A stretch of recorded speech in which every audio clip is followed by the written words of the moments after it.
میاں بیوی کی تین عادتیں ایسی ہیں جن سے گھر میں غربت اور تنگی آتی ہے۔ بسم اللہ الرحمن الرحیم۔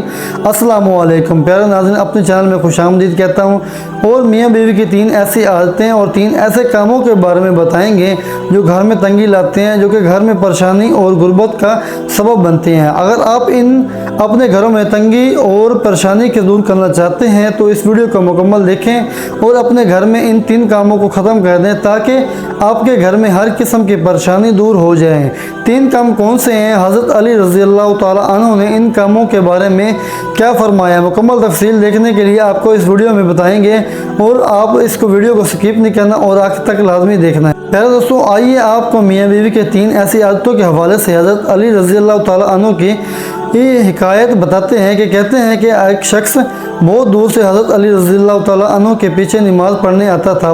پھر اچانک سے یہ شخص غائب ہو گیا اور انہیں پتہ نہیں کہ کہاں چلا گیا۔ کافی عرصہ گزرنے کے بعد حضرت علی رضی اللہ تعالیٰ عنہ طویل سفر پر روانہ ہونے واپسی پر جب انہوں نے ایک دیوار دیکھی تو ٹوٹی ہوئی تھی اور تھکاوٹ کی وجہ سے انہوں نے اپنی سواری نیچے اتار کر اس کی دیوار کے ساتھ ٹیک لگا کر تاکہ کچھ دیر کے لیے آرام کر سکیں۔ ابھی آپ کی دیوار کے ساتھ بیٹھے ہی تھے کہ اچانک دیوار کے پیچھے سے ایک عورت کی رونے کی آواز آئی اور عورت زور زور سے رو رہی تھی اور اس کے شوہر اسے مار رہا تھا، گالیاں دے رہا تھا، کہہ رہا تھا کہ جب تم میرے گھر میں آئی ہو میری زندگی میں غربت اور تنگی کے ڈیرے ڈال دیے ہیں، تو بدبخت تیرے ساتھ یہ مصیبتیں میرے گھر میں آئی ہیں۔ عورت روئے جا رہی تھی اور اس شوہر اسے مسلسل مارتا جا رہا تھا۔ حضرت علی رضی اللہ تعالیٰ عنہ نے یہ سب سنا تو آپ اٹھے اور اس کے گھر کے دروازہ کھٹکھٹایا۔ جب دروازہ کھٹکھٹایا اور کھولا گیا تو انہوں نے دیکھا کہ وہی شخص تھا جو پہلے آپ کے پیچھے نماز پڑھتے آتا تھا اور پھر اچانک غائب ہو گیا۔ حضرت علی رضی اللہ تعالیٰ عنہ نے ایک شخص کو اس کی بیوی کو اپنے سامنے کھڑا کیا اور ایک شخص سے تم اپنی بیوی کو کیوں مار رہے ہو، کیوں تنگ کر رہے ہو؟ اور شخص نے بولا حضرت علی رضی اللہ تعالیٰ جب سے یہ عورت میرے گھر میں آئی ہے اور میری زندگی غربت اور مشکلات کی جگہ بنا دوسری عورتیں بچے کی پیدا کرتی ہیں اور گھروں میں برکت لاتی ہیں، مگر اس عورت نے میرے لیے صرف مصیبتیں اور تنگیاں پیدا کی ہیں اور آنے کے بعد میرے رزق کے تمام دروازے بھی بند ہو چکے ہیں اور میں غریب ہو گیا ہوں۔ حضرت علی رضی اللہ تعالیٰ عنہ نے اس کی بیوی سے پوچھا کہ کب سے تمہیں مار رہا ہے اور تم ظلم کر رہا ہے؟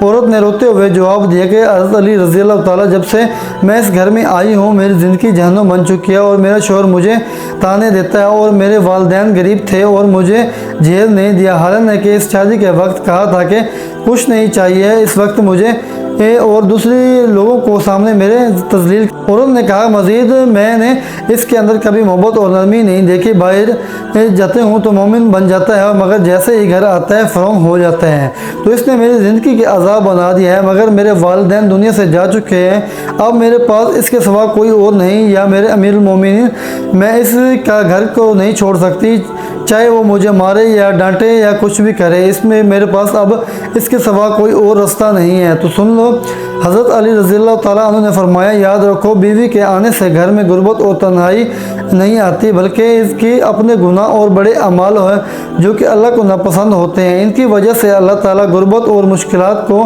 اس کے گھر میں بھیج دیتا ہے۔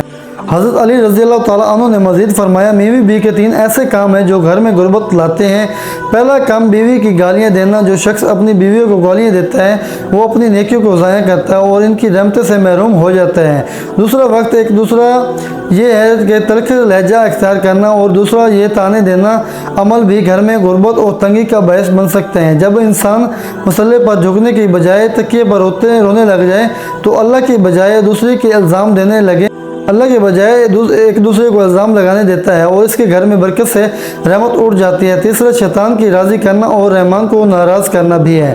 گھر میں غربت لانا۔ جو شخص اللہ کی ناراضی کر کے شیطان کو خوش کرتا ہے اس کے گھر میں پریشانیاں اور مشکلات کا سامنا کرنا پڑتا ہے۔ پیارے دوستوں، آج ہمارے گھروں میں جو بھی پریشانیاں اور مصیبتیں ہیں وہ ہماری اپنی ہی نافرمانیوں اور کوتاہیوں کے نتیجے ہیں۔ اللہ تعالیٰ فرماتا ہے کہ جو مشکلات اور مصیبتیں تمہارے اپنے ہی اعمال ہیں، نتیجہ ہے کہ اگر ہم اپنے اعمال کو درست کریں، زندگی کو بھی بہتر بنائیں اور آج بھی اپنے گناہوں سے توبہ کریں اور آئندہ زندگی کو اللہ کے مطابق اور مرضی کے مطابق گزارنے کا عہد کریں اور اس پیغام کو دوسری تک پہنچائیں۔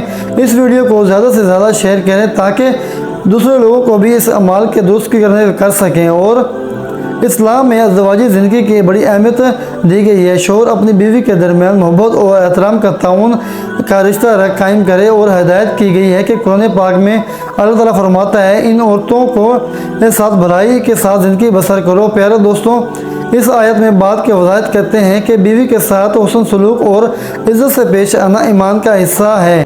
ہمارے پیارے نبی حضرت محمد مصطفیٰ صلی اللہ علیہ وآلہ وسلم کی زندگی ہمارے لیے ایک اعلیٰ مثال ہے، اور آپ صلی اللہ علیہ وآلہ وسلم ہمیشہ اپنی ازواج مطہرات سے محبت اور احترام سے برتاؤ کیا کرتے تھے۔ حضرت عائشہ رضی اللہ تعالیٰ عنہ بیان کرتی ہیں کہ نبی پاک صلی اللہ علیہ وآلہ وسلم کے کاموں میں مدد فرماتے تھے، اور جب نماز کا وقت ہوتا تو مسجد میں تشریف لے جاتے ہیں۔